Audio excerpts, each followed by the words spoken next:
오늘 우리가 살펴본 이 말씀은 사르밧 과부의 집에 있었던 두 가지 이적을 우리에게 보여주고 있습니다.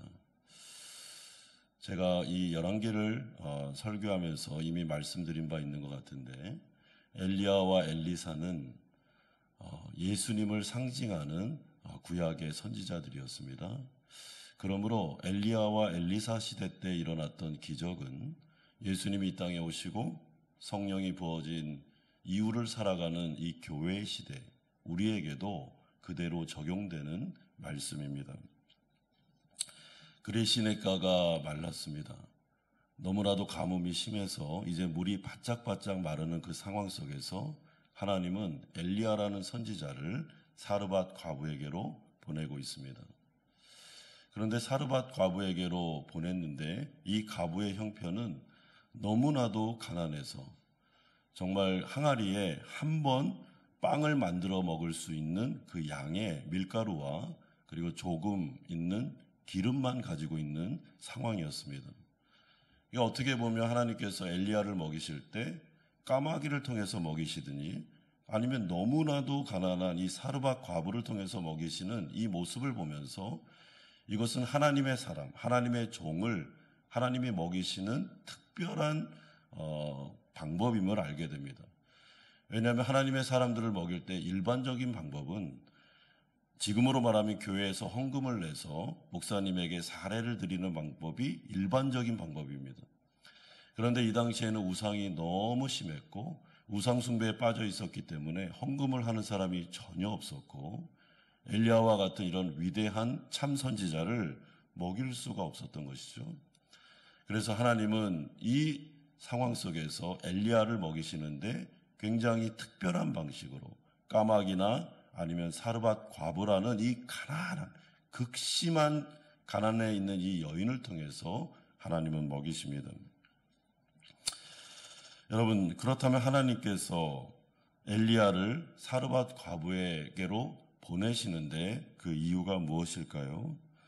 여러분, 이렇게 어려운 형편 속에 있는 이 과부에게 엘리야를 보내는 이유는 사르밧 과부 이들을 구원할 뿐만 아니라 이들에게 하나님의 놀라운 은혜를 경험할 수 있도록 해주기 위해서 그렇게 한 것입니다.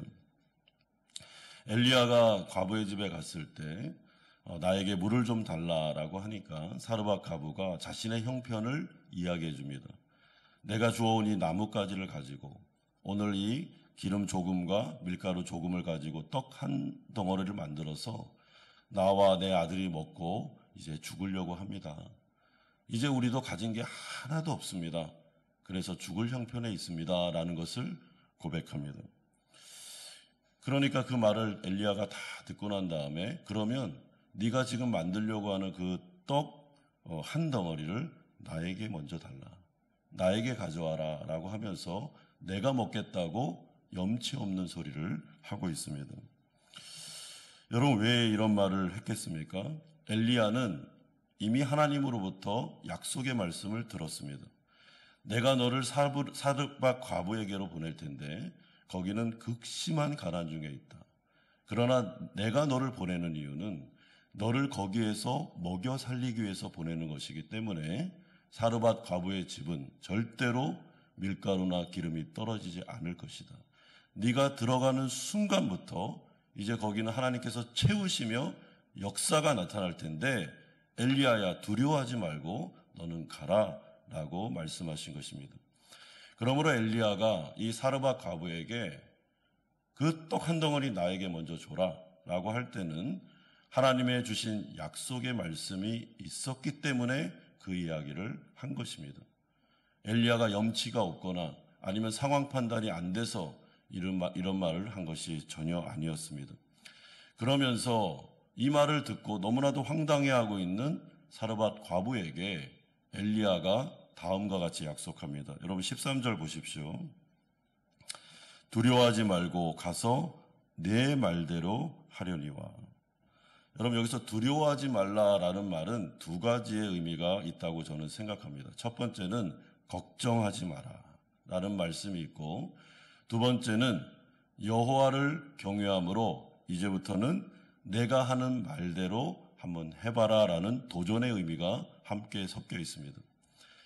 이제 내가 너에게 여호와의 말씀을 주는데 너는 하나님의 말씀을 듣고 걱정하지 말고 한번 내가 하는 대로 한번 도전해봐라. 너의 인생 가운데 이 말씀에 대해서 한번 시험해봐라 라고 말해주고 있습니다.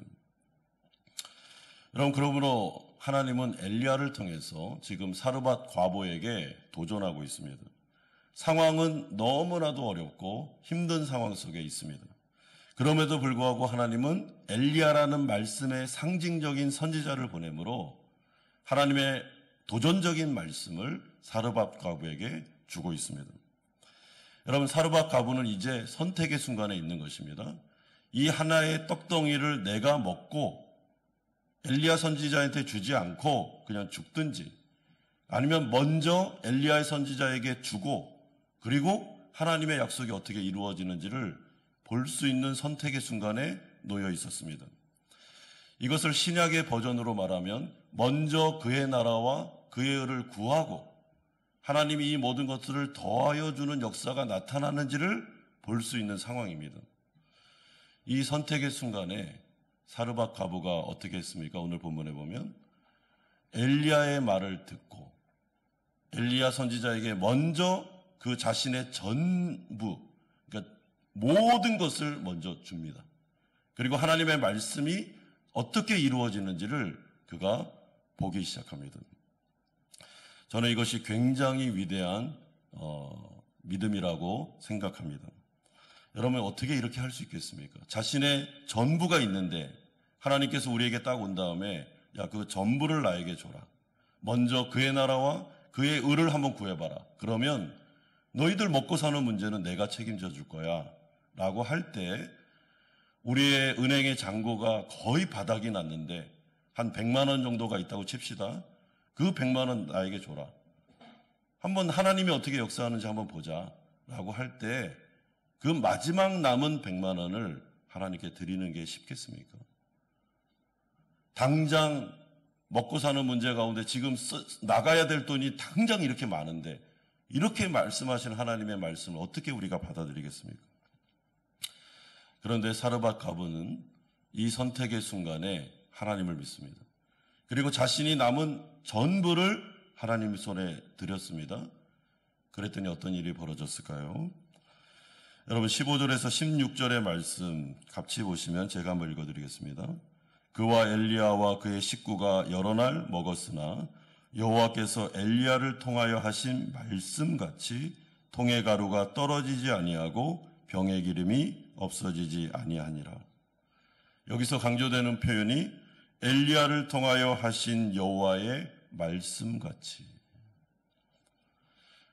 하나님의 백성들이 이 세상을 사는 방식은 이 세상 사람들은 자신의 힘과 돈과 재력을 믿고 살아갑니다. 당연히 그렇죠. 하나님을 믿지 않으니까요. 그러나 하나님을 믿는 당신의 백성들, 우리들이 이 세상을 사는 방식은 다릅니다. 우리는 하나님의 약속의 말씀을 믿고 삽니다. 의인은 믿음이라는 방식으로 사는 것입니다. 의인은 이 세상 사람들이 사는 방식대로 사는 게 아니라 여호와를 믿고 하나님의 약속의 말씀을 믿고 하나님이 그 말씀으로 오늘 나에게 도전하시면 이 약속이 반드시 성취된다는 것을 믿고 그 선택의 순간에 하나님의 말씀을 붙잡는 것, 말씀에 순종하는 것이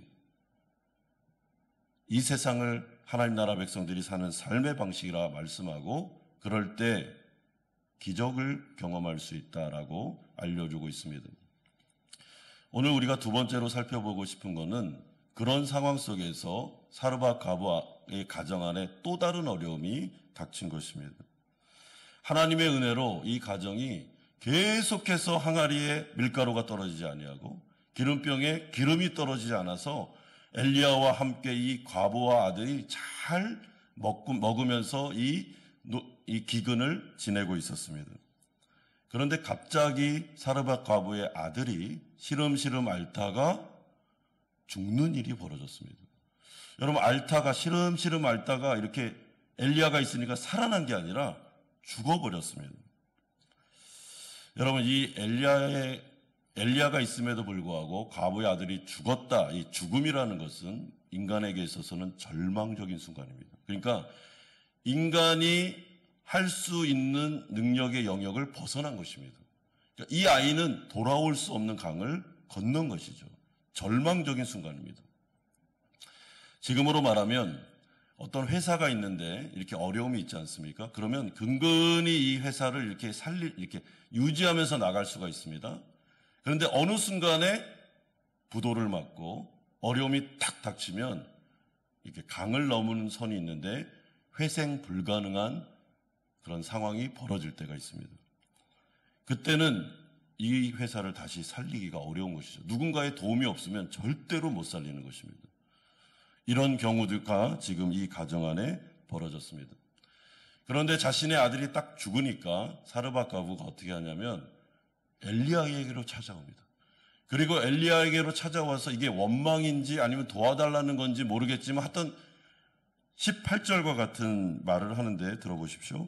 하나님의 사람이여, 당신이 나와 더불어 무슨 상관이 있기로 내 죄를 생각나게 하고 또 내 아들을 죽게 하려고 내게 오셨나이까. 엘리야에게 딱 찾아와서 사르밧 과부가 처음 하는 말은 아들이 죽은 다음에 엘리야 선생님 왜 우리 집에 와서 아들이 죽었는데 이 아들이 죽는 이 사건을 통해서 제 죄가 생각나게 합니까? 라고 물어보고 있습니다. 여러분, 물론 울면서 했겠죠. 막 절규하면서 이 말을 했을 겁니다. 울면서 떼굴떼굴 뒹굴면서 왜 내 죄가 생각나게 하냐고 지금 막 하면서 울부짖고 있습니다. 여러분, 이것 속에서 우리가 알 수 있는 것은 이 이방 여인이었던 사르밧 과부는 여호와의 기적을 경험했지만 아직까지도 신앙의 초보적인, 예를 들어서 인과응보적인 신앙에 빠져 있구나라는 것을 알게 됩니다. 그러니까 이 여인이 지금 하고 있는 말은 내 아들이 죽었는데 이 아들이 죽은 거는 내 죄 때문에 하나님이 보복을 한 거라는 것입니다. 심판을 한 것이라고 그는 생각하고 있습니다. 왜냐하면 이 이방 여인이 여태까지 믿었던 신들은 다 이런 식으로 인간을 대우했거든요.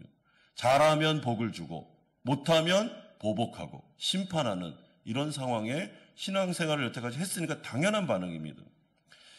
엘리야를 통해서 하나님을 알았지만 아직까지도 인격적인 하나님, 정말 다른 우상들과는 차별화된 하나님을 이 여인은 모르고 있었습니다.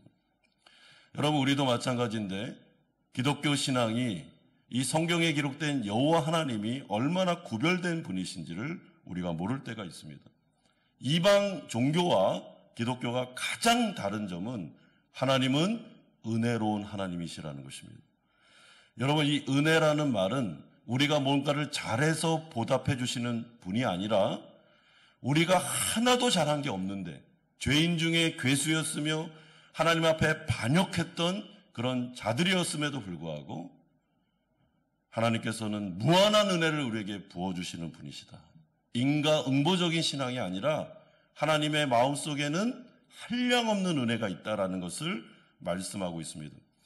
그러므로 이 사르밧 과부가 아들이 죽는 이 사건을 통해서 하나님은 보복한 게 아니라 무언가를 알려주기 위해서 이 여인의 신앙을 한 번 더 성숙시켜주기 위해서 이 일이 벌어졌다는 것을 여러분 기억하셔야 됩니다. 그때 엘리야가 이 아이를 나에게 달라라고 하고 자신이 머무는 다락방으로 올라갑니다. 그리고 하나님 앞에 이 아이를 딱 눕혀놓은 다음에 기도하기 시작합니다. 질문합니다. 20절에 보십시오. 내 하나님 여호와여, 주께서 또 내가 우고하는 집 과부에게 재앙을 내리사 그 아들이 죽게 하셨나이까? 물어보고 있습니다. 이 아이들은 왜 죽은 것입니까? 여러분, 이때 하나님께서 엘리야에게 응답하셨다고 생각합니다. 너는 나를 믿기만 하라. 내가 이 일을 통해서 할 일이 있다라고 말씀하셨다고 생각합니다. 그런 다음에 엘리야가 이 침상에 누워있는 이 아이를 앞에 가서 이 아이의 머리부터 발끝까지를 자기가 완전히 덮으면서 3번씩이나 엎드려 이 아이를 위해서 기도하는 장면이 나타나고 있습니다. 여러분, 이 아이와 자기가 일체가 되는 이 일을 통해서 3번씩이나 완전히 포개면서 이렇게 3번씩이나 엎드려서 기도하는 이 장면은 엘리야가 이 과부와 이 아들을 너무나도 사랑했구나라는 것을 알려주지만 그 이상의 의미가 있었습니다. 그것은 3번씩이나 엎드려 기도함으로 말미암아 이 가정을 품을 뿐만 아니라 하나님은 이 아이를 반드시 살릴 거다라는 믿음이 엘리야에게 있었던 것이죠. 그래서 이렇게 하는 것입니다. 그렇다면 그 믿음은 어디에서 생겼겠습니까? 하나님께서 알려주신 것입니다. 이 아이는 살아날 거야. 살아나는데 이 일을 통해서 사르밧 과부의 신앙이 훨씬 더 성장하는 것으로 나아가게 될 거다라고 말씀해 주고 있습니다. 그리고 이 아이는 기적적으로 살아납니다. 그러자 사르밧 과부가 24절과 같이 고백합니다. 내가 이제야 당신은 하나님의 사람이시요 당신의 입에 있는 여호와의 말씀이 진실한 줄을 아노라. 죽은 자도 살리는 여호와의 말씀, 하나님의 말씀은 반드시 성취된다는 것을 제가 믿습니다. 2가지 사건을 통해서 확신하고 있습니다. 자신의 항아리에 밀가루가 떨어지지 않는 사건을 통해서, 또한 자신의 아들이 죽었다가 살아나는 이 사건을 통해서 이 여인은 신앙의 진보를 이루고 있습니다. 사랑하는 성도 여러분, 하나님 나라 백성들이 이 세상을 사는 방식은 세상 사람들이 사는 방식과 다릅니다. 오늘 이 새벽에 하나님의 말씀을 들으러 오신 우리 사랑하는 성도님들은 이 사르밧 과부에게 일어났던 이 2가지 사건이 우리에게도 일어나고 있었고 또한 일어날 수 있음을 믿으시길 바랍니다. 하나님이 만약에 우리에게 너희들은 산다, 걱정하지 마라, 아무리 기근이 심하고 불경기가 있어도 내가 살릴 것이다 라고 하면 사는 겁니다. 죽은 아들도 살아나는 것입니다. 왜냐하면 하나님의 말씀은 진실하기 때문에. 그러므로 성도들에게 귀에 설교를 통해서나 성경을 통해서 들리는 그 말씀은 생명의 말씀입니다. 이 말씀을 붙잡으면 살 것입니다. 이런 은혜가 우리 성도님들에게 충만하게 임하기를 주 예수 그리스도의 이름으로 축원드립니다.